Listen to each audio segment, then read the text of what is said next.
जैसे कि आपने थंबनेल में देखा, इस ब्लॉग में हम जाने वाले हैं साई तीर्थ थीम पार्क में, जैसे कि मैंने आपको पिछले ब्लॉग में कहा था।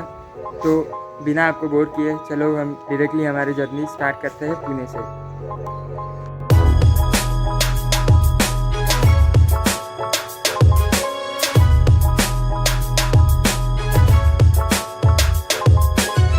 तो आज की जर्नी हमारी पुणे से स्टार्ट होती है। हम पुणे से निकल गए थे देहू,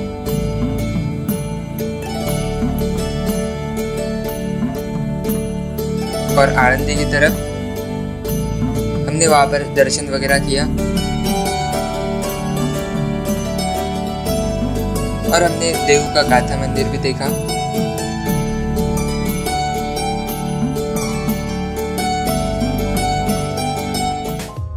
फिर हम वहाँ से डायरेक्टली शिरडी के तरफ निकल गए और हमें निकलने में थोड़ी सी देर हो गई थी, तो इस वजह से हम शिरडी लेट पहुंचे थोड़ा। फिर यहाँ से निकलने के बाद करीब 4 बजे हम एक बहुत ही गंदे ट्रैफिक में फंस गए थे, जहाँ पे हमारे लेफ्ट साइड में सिर्फ ट्रक चल रहे थे और वो आप कह सकते हो कि हिल भी नहीं रहे थे, और हम भी इस ट्रैफिक में फंसे गए थे। हमारे आगे एक ट्रक था और पीछे भी एक ट्रक था, इस वजह से हम भी वहाँ पर बहुत ही गंदे तरीके से फंस गए थे। फिर कैसे वैसे हम वहाँ से निकल गए। हमें वहाँ पे आधा 1 घंटा लगा निकलने में। फिर हम जैसे ही शिरडी पहुँचते तो लास्ट शो था 6 बजे का, और हम पहुँच गए थे 6:05 में उस काउंटर में। फिर हमने जल्दी वहाँ से टिकट निकाला। हम टोटल 9 लोग थे। प्राइस वगैरह मैं आपको आगे बताऊंगा। फिर हमने पहला शो देखा जो था तीर्थ यात्रा।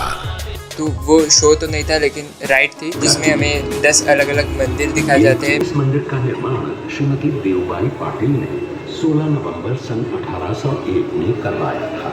ये मंदिर और ये देवता यहाँ आने वाले किसी भी श्रद्धालु को निराश नहीं करते और सबकी मनोकामना पूरी करते हैं।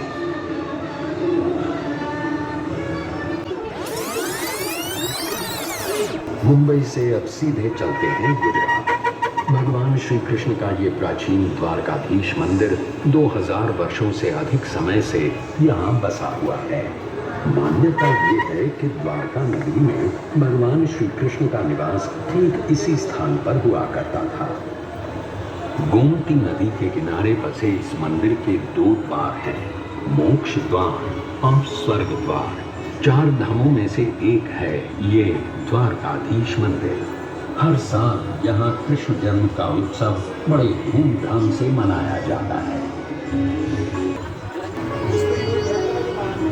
अब हमारी यात्रा नर्मदा के उस पार उत्तर दिशा में होगी। हम वाराणसी नगरी से होते हुए दर्शन करने जाएंगे 4 धामों में से एक और धाम श्री केदारनाथ जी के। केदारनाथ शिव जी का मंदिर है।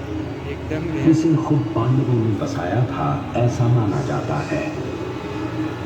आज का जो मंदिर है उसकी रचना 1200 साल पुरानी है।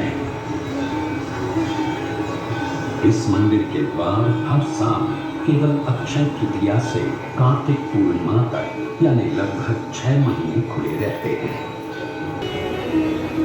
हिमालय के गढ़वाल क्षेत्र की पहाड़ियों में बसा बद्रीनाथ जी का मंदिर भी लगभग 3000 वर्ष पुराना है।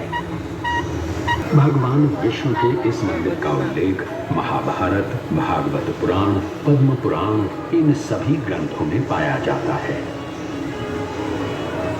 तो आइए दर्शन करते हैं श्री बद्रीनाथ जी के।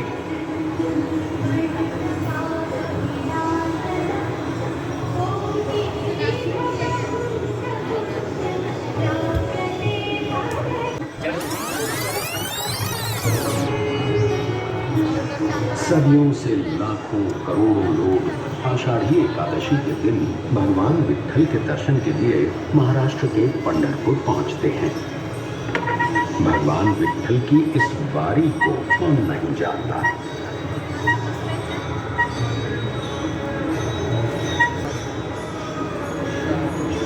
800 साल पुराना ये मंदिर भक्त पुंडलिक की भक्ति का प्रमाण भी है और महाराष्ट्र की संत परंपरा का आधार भी।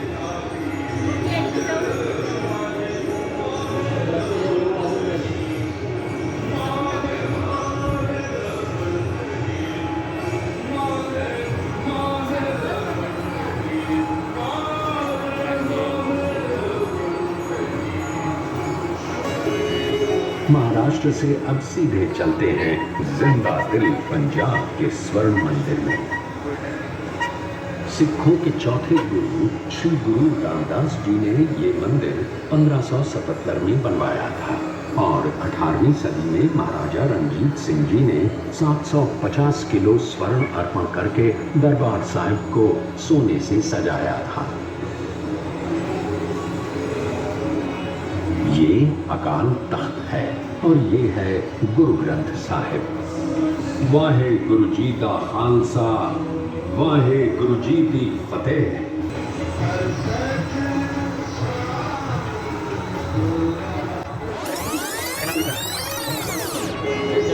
हमारा अगला पड़ाव है पुरी का जगन्नाथ मंदिर, जिसमें बसे हैं साक्षात भगवान श्री कृष्ण यानी जगन्नाथ, बलभद्र यानी बलराम और सुभद्रा। भगवान जगन्नाथ का ये मंदिर सुप्रसिद्ध 4 धामों में से एक है और 4 धाम की यात्रा की शुरुआत भी यहीं से की जाती है। सन 1174 में कलिंग देश के राजा अनंत वर्मा ने इस मंदिर का निर्माण करवाया था और तब से भगवान जगन्नाथ की रथ यात्रा पूरे विश्व में विख्यात है।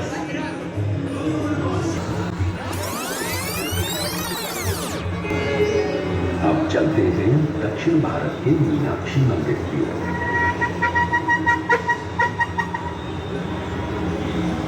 मीनाक्षी जो देवी पार्वती का रूप है, उनके मंदिर का ये 1000 स्तंभों का तालाब है।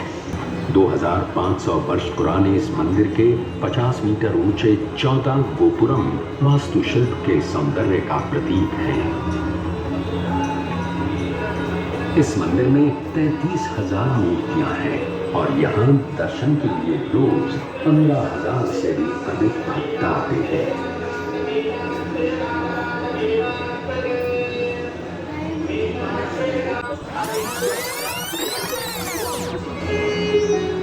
आंध्र प्रदेश के चित्तूर की ये पहाड़ियाँ हमें पहुँचाएंगी भारत के सबसे प्रसिद्ध मंदिर तिरुपति बालाजी के दर्शन के लिए। 1700 साल पुराना ये मंदिर हमारे प्राचीनतम मंदिरों में से एक है। इस मंदिर में संस्कृत, तेलुगु, तमिल और कन्नड़ भाषाओं में इतिहास बताने वाले 640 शिलालेख हैं और 70,000 से भी अधिक भक्त यहाँ प्रतिदिन श्री बालाजी का दर्शन करने आते हैं।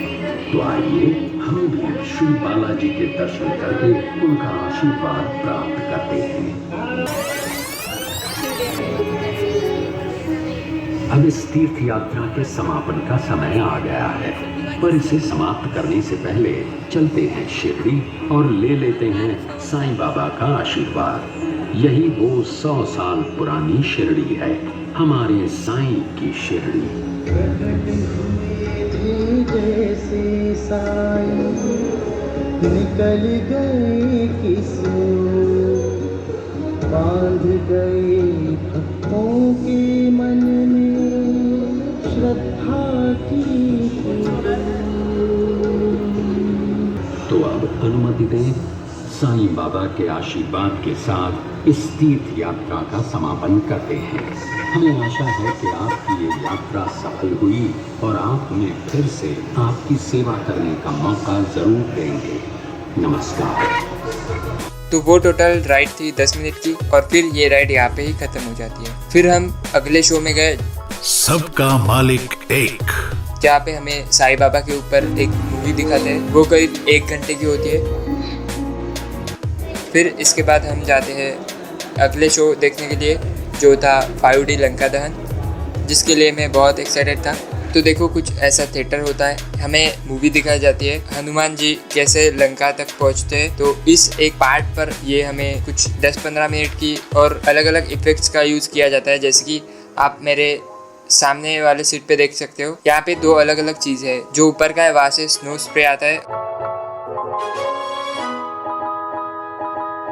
और जो नीचे है वहाँ से पानी आता है। जब कुछ ऐसा सीन होता है कि हनुमान जी समुद्र के ऊपर से आते हैं तब हमारे ऊपर पानी बरसाया जाता है, पानी की कुछ छींटे। और जब कभी फाइटिंग होती है तो हमारे जो सीट के पीछे होता है वहाँ से हमें कुछ ऐसा हार्ड टाइप का हमें भी मारता है, तो हमें भी ऐसा फील होता है। जब हनुमान जी लैंड करते हैं जमीन पर तब भी कुछ ऐसा ही होता है और इस वजह से ये पूरे पार्ट का बहुत ही ज्यादा मजा आता है। और ये जो सीट है ये पूरी हिलती है और ये जो आप ऊपर पंखे वगैरह देख रहे हो वो भी इसके लिए है। जब हनुमान जी ऊपर जाते हैं तो अलग अलग एंगल से वो फैन हमारे ऊपर हवा फेंकते हैं, तो कुछ ऐसा फील होता है कि हम भी उड़ रहे हैं। तो ये इतने अच्छे एक्सपीरियंस के बाद हमें ये जो टिकट की प्राइस थी वो टोटली वर्थ इट लगी थी। तो इस पे हम आगे बात करेंगे और हम यहाँ से निकल गए अगला शो देखने के लिए जो था द्वारका माई। इसमें हमें ह्यूमनॉइड कैरेक्टर होता है लेकिन वो ऐसा लगता नहीं है कि कुछ रोबोट्स वगैरह है, एकदम रियली लगता है आपको उनका जो डिजाइनिंग वगैरह होता है वो। और यहाँ पे एक शो होता है उनके